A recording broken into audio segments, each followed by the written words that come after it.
This is a very important day to me because we're bringing back an industry that was abandoned, despite the fact that it was just about the best, certainly the best in terms of power, real power. Today, we're taking historic action to help American workers, miners, families, and consumers. We're ending Joe Biden's war on beautiful, clean coal once and for all. And it wasn't just Biden, it was Obama, and there were others. But we're doing the exact opposite. And all those plants that have been closed are going to be opened. If they're modern enough, or they'll be ripped down and brand new ones will be built. We're going to put the miners back to work, and I said I was going to do this, and I've said it loud and clear, and it's time to do it, and we need it. We need to do the AI, all of this new technology that's coming online. We need more than double the energy, the electricity that we currently have. You take all of the electricity in the country right now for houses, for buildings, for everything. We need to more than double it to be number one. We're now way ahead of everybody at AI. China's in second place, but way behind. And they're going to be producing a lot of energy and a lot of electricity for this. And so are we, and we're going to get approvals very fast. On my first day in office, I terminated the Green New Scam. I declared the national energy emergency and withdrew from the unfair, one-sided, and extremely costly to the United States only Paris Climate Accord.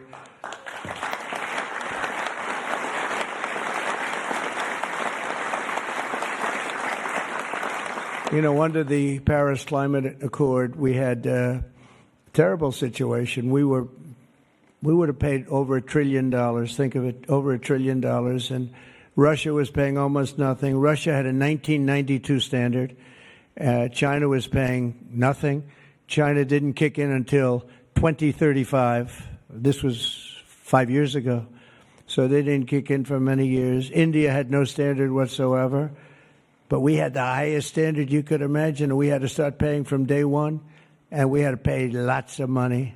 We paid for everything.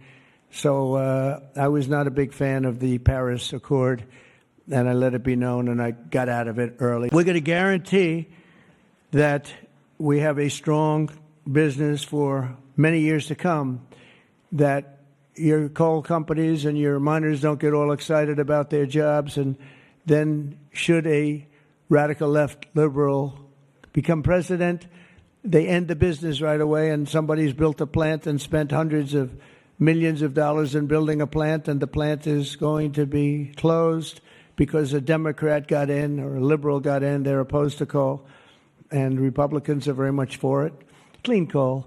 And we're going to give a guarantee that the business will not be terminated by the ups and downs of the world of politics.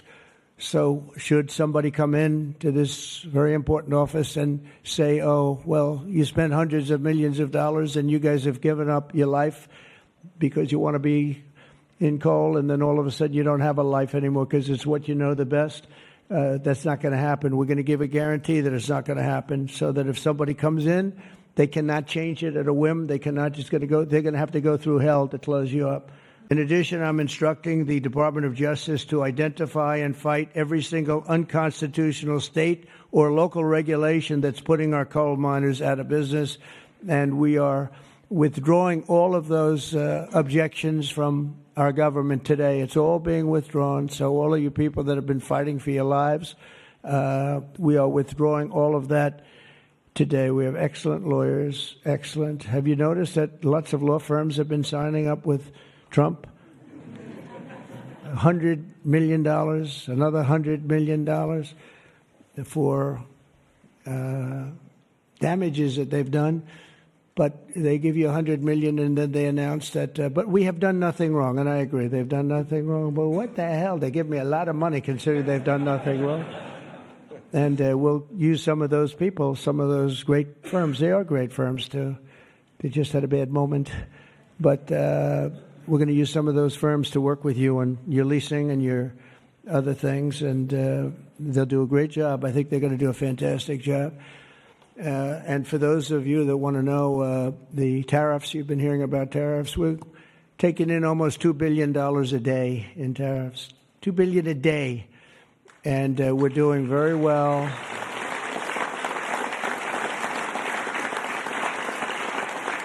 And we're doing very well in making, I call them tailored deals, not off the rack. These are tailored, highly tailored deals. Right now, Japan is flying here to make a deal. South Korea is flying here to make a deal, and others are flying here. I mean, my only problem is I'm not sure I have enough. We're going to have to use those great law firms, I think, to help us with that. But we're going to probably do that, actually. We're going to use them, and we're getting them for the right price. Because we need a lot of talent. We have a lot of countries coming in that want to make deals. If I told them about making those deals 2 years ago or 3 years ago or 5 years ago, they'd be laughing at us. Now they're all signing up. Mike, you know that. So it's going to be a great thing. But we're think of that, $2 billion a day. That's a lot of money. That's a lot of money even in the coal businesses. And America is going to be very rich again very soon. You're going to see that happening. You see it all along. And I believe if I didn't become your president, I believe that this country would have had problems like they've never had before, because it was serious damage in so many other ways. Not only the border, where people came rushing into our country from prisons and jails and mental institutions, murderers, drug dealers, and some vicious criminals.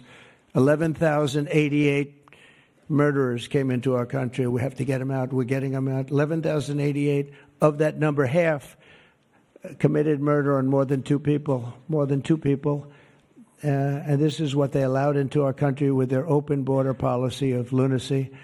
And we're taking care of that, just like we're taking care of you today. We're taking care of that. I want to thank Kristi Noem and Tom Homan for doing an unbelievable job. The whole thing is, the job they're doing is incredible. It's really an unforced error. It should have never happened, that we have to be spending such time and resources, Mr. Senator, right, on getting people out of our country that shouldn't be here. I mean, literally from mental institutions, insane asylums were opened up and emptied into our country. Prisons from all over the world, not just South America. Prisons from, think of this, from Africa, the Congo, a lot of people from the Congo, prisons in the Congo, prisons from Asia, from all over, were opened up. And I knew that when I heard it was an open border policy. I said, if you do that, every country is going to be dumping people that they don't want into our country. And that's what's happened, but we're cleaning it out. Earlier this afternoon, I signed another executive order to strengthen our electric grid by ensuring that coal-fired power plants are always available to meet surging demand for electricity. Unlike wind and solar, coal plants can run 24 hours a day in rain, sleet, or snow, and you will not be subject to the incredible blackout situation that's taking place in California, where they have blackouts all the time. It's an amazing thing with California. They have blackouts and brownouts at levels that nobody's ever seen before. And all they want to do is keep going the way they're going. And they're doing a very poor job. As you probably heard, I released billions of gallons of water going in from upstate California, from the most northern parts of California. Probably comes in from Canada to a certain extent. Thank you very much, Canada. We appreciate it. And I released it. It was being sent out to the Pacific Ocean. I've been working on Gavin and some of the politicians for years, and they didn't want to do that because they were protecting a smelt, a fish that was perhaps in trouble, but it's not unique to that area. And because of that, you had numbers, you had fires. Nobody's ever seen anything like what happened. Think of what it would have been like if you had fire hydrants that had water in them, if you had sprinkler systems in houses. A lot of these luxury houses where they had beautiful sprinkler systems, there was no water. They had no water to put out the fires. Water is very good for putting out fires. You know, they just didn't learn it.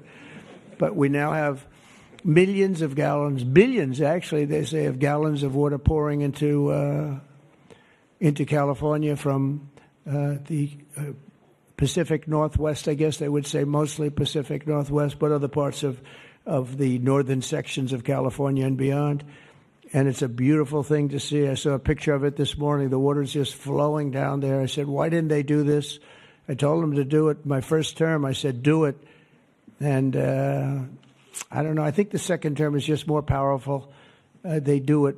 When I say do it, they do it, right? From now on, we'll ensure that our nation's critically needed coal plants, as an example, remain online and fully operational. They're always going to be operational. And again, we're going to have guarantees that government cannot close them down, close you down, and destroy your lives.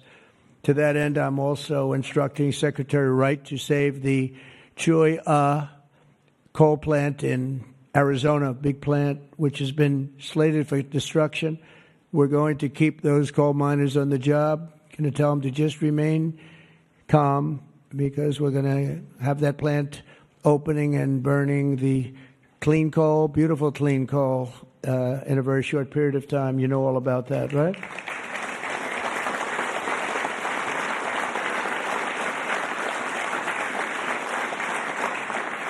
That's a big one. As part of our historic deregulatory efforts this afternoon, I'm also granting immediate relief to 47 companies operating 66 coal plants, very big ones all over the country, recusing and making them available for coal production almost in the immediate future. But we're going to be crushing Biden-era environmental restrictions.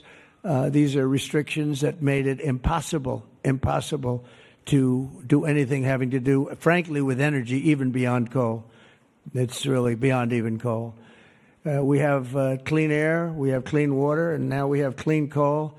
And at the same time, we're going to do other things and with other forms of technology and also energy, like our country has never really seen before and never been known to do before, because of all sorts of restrictions having to do with the Green New Scam, which, by the way, was devised by somebody that never even studied. You know that? They never even studied anything to do with the environment. It was a young congresswoman. She came up with the idea. And based on that, I guess we only have, well, actually, we should have all been gone, because they gave us only a few years left on Earth, right? Right, Greg? We were going to be gone. We were all going to be gone. The environment, no. What they have to worry about is the nuclear heat. They don't have to worry about environmental heat. They have to worry about nuclear heat. And if we're smart, we're working on that right now with others having to do with Iran and some other countries. But that's the heat you're going to have to worry about. You don't have to worry about the air is getting warmer. The ocean will rise 1/4 of an inch within the next 500 to 600 years, giving you a little bit more waterfront property. They say this is going to. These guys can handle that. The nuclear we have a bigger problem with, right? So we're going to make sure that that's safe. We're going to make sure that that's safe.